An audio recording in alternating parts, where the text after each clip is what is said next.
This shit with shit. You drop this done deal. Bro, let them know It's a you done going deal. on, bro. Bro, it's a done deal. Let them know you dropping me, I bro. drop you. No, say it. Pooh Nigga. Shiesty dropped from 1017. Shout out to real nigga. Ain't never did no police shit or none of that, bro. Tell me what's going on. Bro, we just did that. It's done. What you do? You drop. You said you want to be dropped. You drop. That's You what I signed the did. paper and I it's signed the paper. It's everything. done. This shit with shit. You drop this done deal. Bro, let them know It's a you done going deal. on, bro. Bro, it's a done deal. Let them know you dropping me, I bro. drop you. No, say it. Pooh Nigga. Shiesty dropped from 1017. Shout out to real nigga. Ain't never did no police shit or none of that, bro. Tell me what's going on. Bro, we just did that. It's done. What you do? You drop. You said you want to be dropped. You drop. That's You what I signed the did. paper I and it's signed the paper. everything. It's done. This shit with shit. You drop this done deal. Bro, let them know It's a you done going deal. on, bro. Bro, it's a done deal. Let them know you dropping me, I bro. drop you. No, say it. Pooh Nigga. Shiesty dropped from 1017. Shout out to real nigga. Ain't never did no police shit or none of that, bro. Tell me what's going on. Bro, we just did that. It's done. What you do? You drop.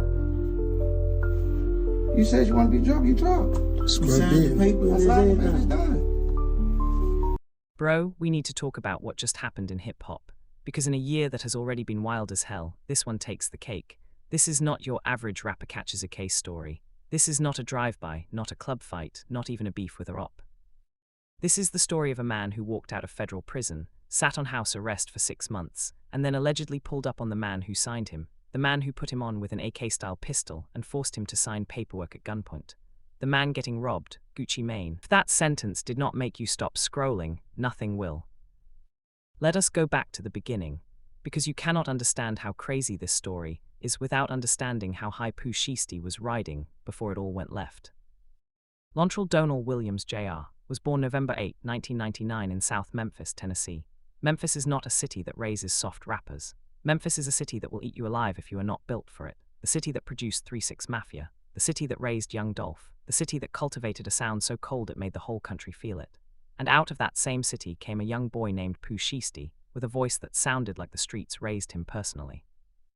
His 2021 breakout single Back in Blood featuring Lil Durk went multi-platinum, peaked at number 13 on the Billboard Hot 100, and became one of the most recognizable hip-hop songs of the decade.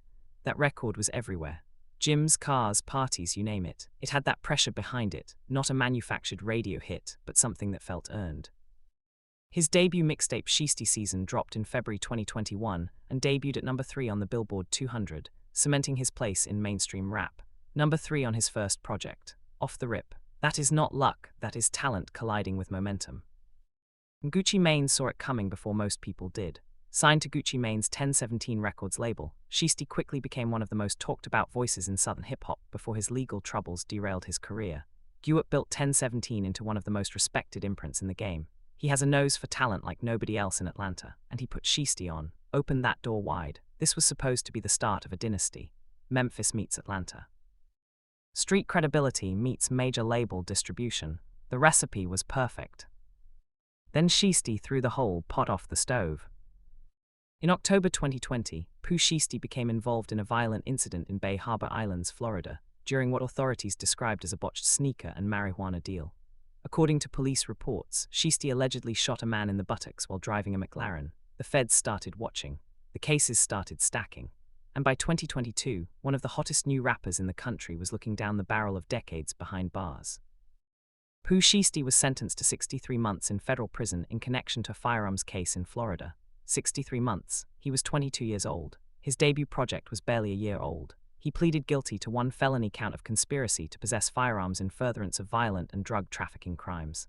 Under plea deal, prosecutors agreed to drop 3 other charges filed against him, including a gun charge with a potential life sentence.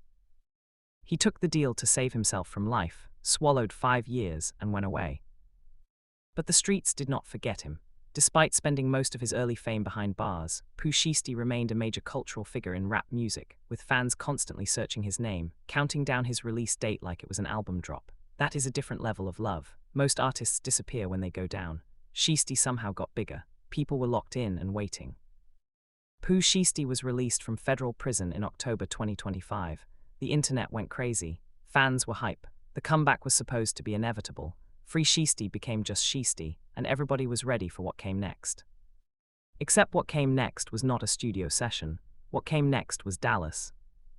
Here is how the DOJ says it went down. His signee, someone he had invested in. And then the door closed. When Pooh Shiesty asked Gucci Mane to speak privately in a studio, the other defendants came in and closed the door. Big 30 barricaded the only known exit. 9 people were in on this. They flooded that room the moment Gucci Mane stepped inside. Big 30 retrieved a separate bag containing an AK-style pistol and handed it to Shiesty.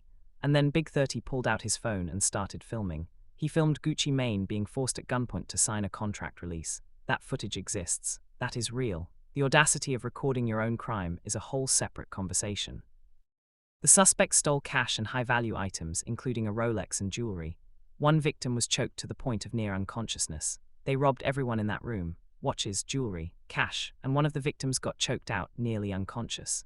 This was not a negotiation that got heated. According to the feds, this was a takeover robbery with full intent from the moment they pulled into Dallas.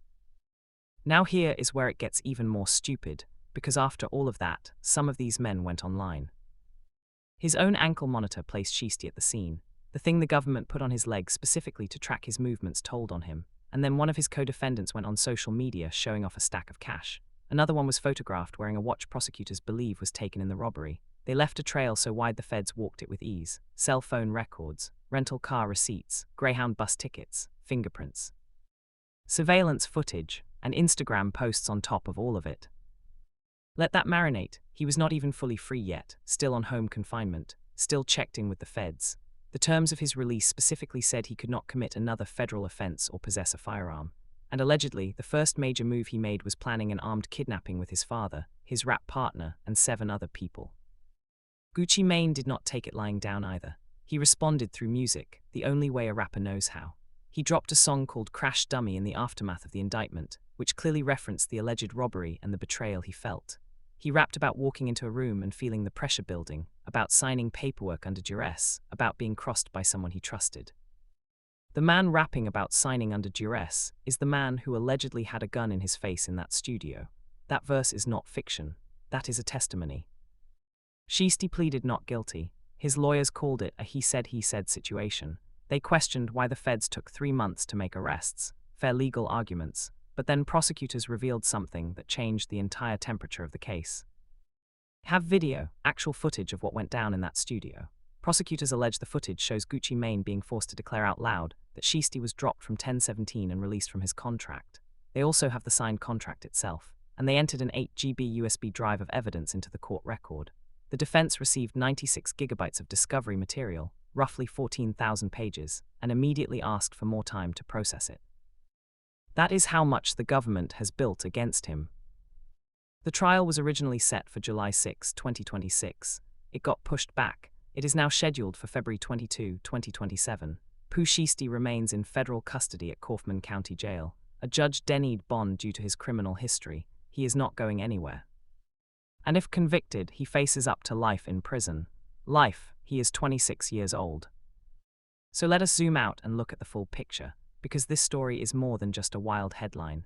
This is a tragedy that has been unfolding in slow motion since the moment Shiesty first caught that Florida case back in 2020.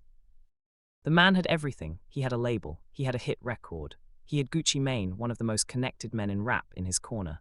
He had fans who held him down through 5 years of federal custody. He had a city that claimed him.